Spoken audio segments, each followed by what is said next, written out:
Hey guys, welcome to the Jeremy Mullins podcast, where we do a deep dive into education to optimize people's performance. This is going to be a little bit of a different episode. You're hearing my voice, Reno. This is going to be a Q&A, and we have our expert across from me, Jeremy. And so with this episode, we have a few questions that are probably on your mind as they are on mine and others. But we just want to ask Jeremy, and he's going to give us the best answer based on studies, based on his experience, and so on and so forth. And we kind of culminated these questions as the top of the top questions, so they should hopefully provide you the best feedback and answers to what you need. So number one, and this is random. What do you have your clients track purpose of minutes in walking versus step count? Why the difference there? Awesome. And I always say, well, I always try to answer these in, what we know now, right? And what is working now. I think that's something that with Q&A and even the education of the podcast, I want people to understand is things may change. 10 years down the road, I may change my stance on X, right? Because data changes or trends change inside of coaching. But the reason I'm big on doing purpose walking, right? If we look at, you know, America on average, we live a sedentary lifestyle, right? So if you think about it from the standpoint, we have desk jobs, right? Even going back and now we have dishwashers and we have, washing machines. We don't do as much physical activity as we did maybe 40, 50, 60 years ago. So what we're trying to do with the 60 minutes of walking every day is to get up and purposely move, okay?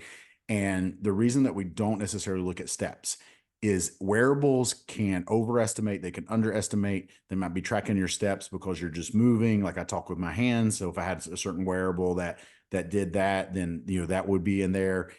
And I don't want the listener to think that it is not okay to track steps. Like I'm okay with you looking at your steps and monitoring that as a trend.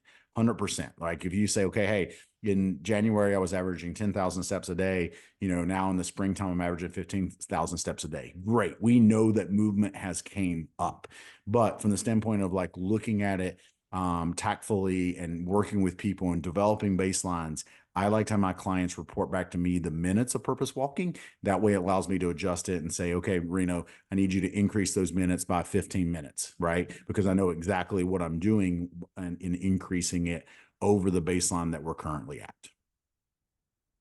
Awesome. And I'll tell a cool story with that. We used to have the kids have wearables. And I remember hiking one time and Bree's like goal goes off, right? That she reached her step Mm. goal. And she hadn't took a step in over an hour and a half because she was in the backpack, right? So it was just the fact that Yeah. she was moving that it did that. And then when I had a Fitbit, I remember doing a mountain bike ride where I got 50,000 steps, right? The Fitbit told me that I had 50,000 steps for the day. And it wasn't that. It was just Mm. the fact that it was a long mountain bike ride and the jarring of the handlebars and of the bike over the course of that day created that steps. Okay. So it's not wrong, right? You're not in trouble for counting steps, looking at steps, watching the trend, but that is why that inside of my coaching, how and why I do it based on the purpose minutes versus the steps. Yeah. And something I do is if it says I burned 400 calories during a certain workout, I just aim. If I do Stairmaster or whatever, I'll aim and like I'm gonna try to hit 400 calories on my Apple Watch. Not necessarily that I actually burn 400 calories. I just aim for my Apple Watch to say that calorie mark. 100%. Let's see. What supplements do you recommend on a budget? Oh, I like this one. This one come in or is this yours? You don't have to This. answer that, but this is a good one. Because I think it is important, right? And I tell everyone, and this goes with what we do here on the show with bringing in Tony from GreenUp and doing education on finances. Like we need to have a budget line, right? And it needs to go into our written budget, and we need to have a certain amount on there. And probably what I would say if we're on a budget, the things that we would stick with, and these are not in any particular order, but I would say omega-3 fatty acids, magnesium, multivitamin, and a post-workout protein, right? That's what I would put, in supplements on a budget. And I'd also put an asterisk in there that your post-workout protein should go into your food budget, right? Because yes, it's a supplement in definition, but protein powders, in my opinion, when we're talking budget wise, should go over in the food budget, right? Because if I'm drinking a shake for breakfast versus eating eggs for breakfast, right? That's going to save me a little money in my food budget. So protein powders, I think, should go in the food budget. But those would be my big ones if we're looking at, hey, I've only got X amount to spend, and then a multivitamin would go on there next. Awesome. And the daily men's, women's vitamins one, the all-in-ones are Yeah, good, so or with a multivitamin, typically, what I always like to look for is capsule form, right?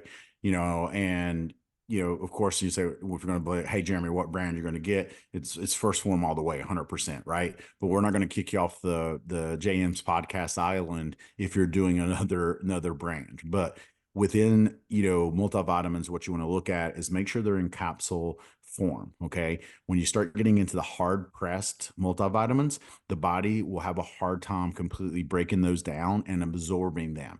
So you're not going to get as much out of them. So you're looking at capsules, then gummies, or chewables being better options than your hard capsules.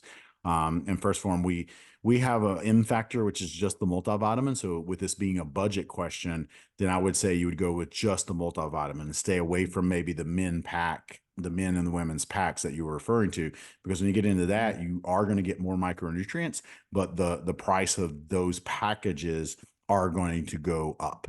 And that's how I teach it to my clientele on when they ask Jeremy, hey, should I do M factor or should I do microfactor?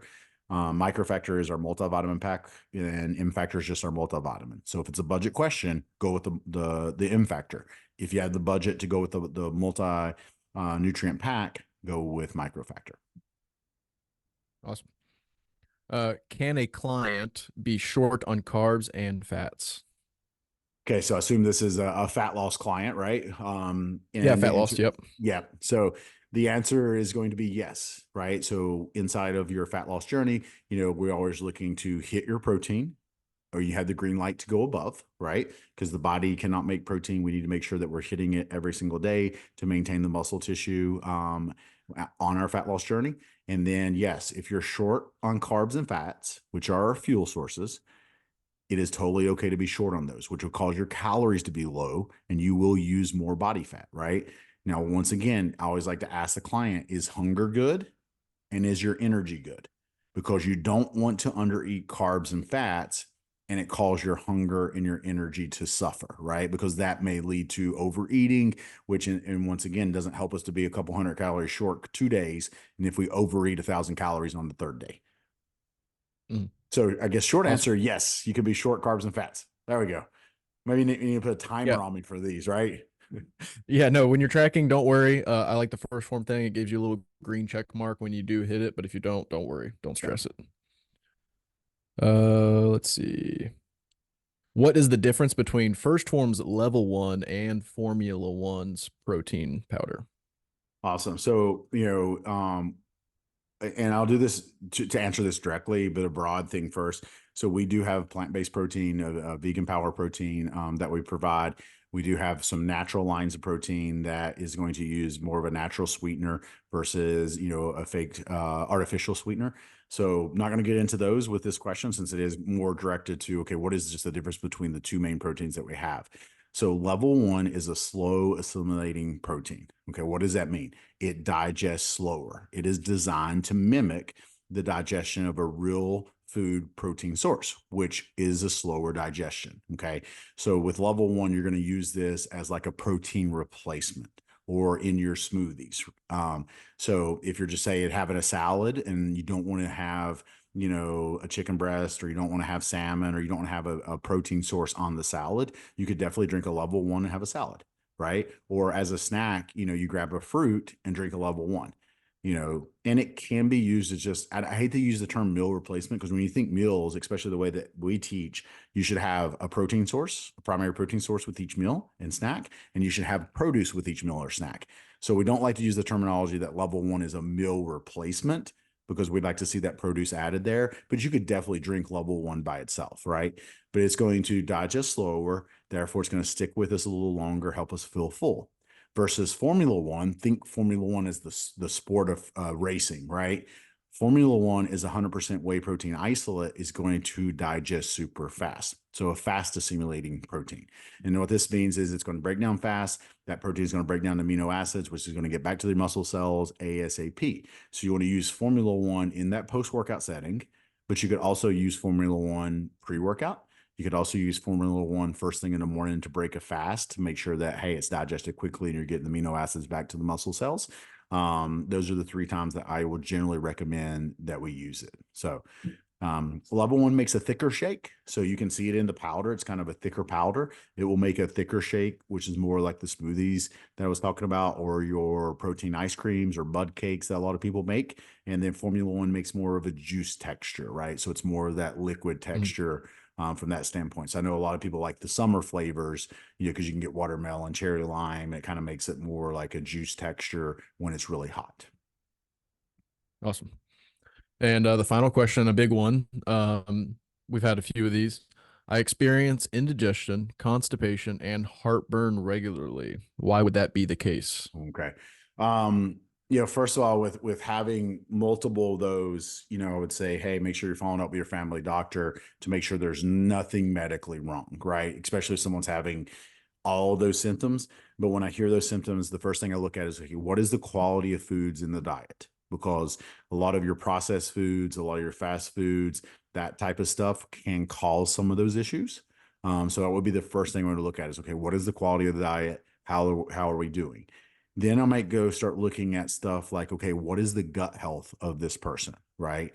Maybe we need to look at optimizing gut health, which would start with what I just said of cutting out the processed foods. But then we could also look at adding prebiotics, probiotics.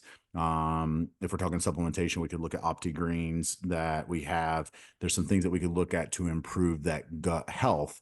But from the nutritional standpoint, it would start with looking at processed foods. And then we could also look at timing, so those symptoms I will hear sometimes if someone's eating a large meal late at night, right? So because, our bodies are not made to optimally digest food, like if you eat a large meal and go to bed, right after. So some of those symptoms that you just mentioned, I do see if some people are eating late at night, the next morning. So, hopefully that gets whoever, asked that one because that one's the one that we always like to say, hey, I'd love to ask more questions to the individual. Right. But in my mind, that's what I start looking at is, okay, eliminating those processed foods, looking at adding, prebiotic, probiotic, that we improve the gut health.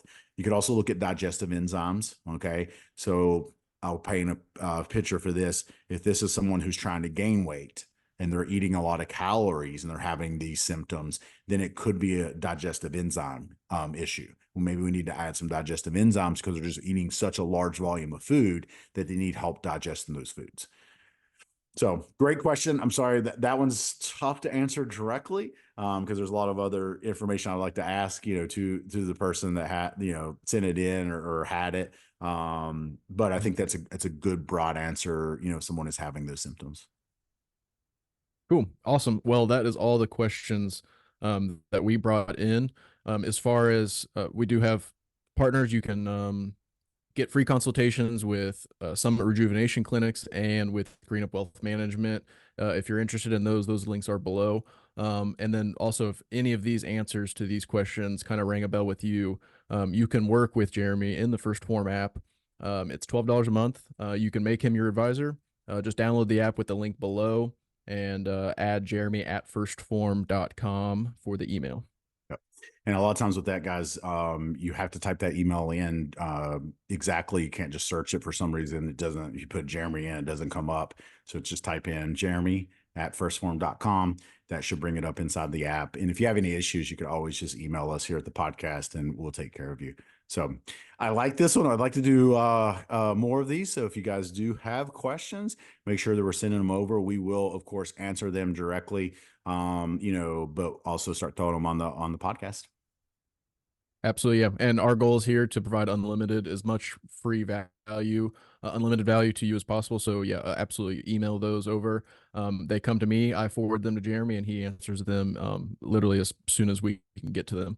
But again, thank you for listening, and we will see you guys in the next one. See you guys.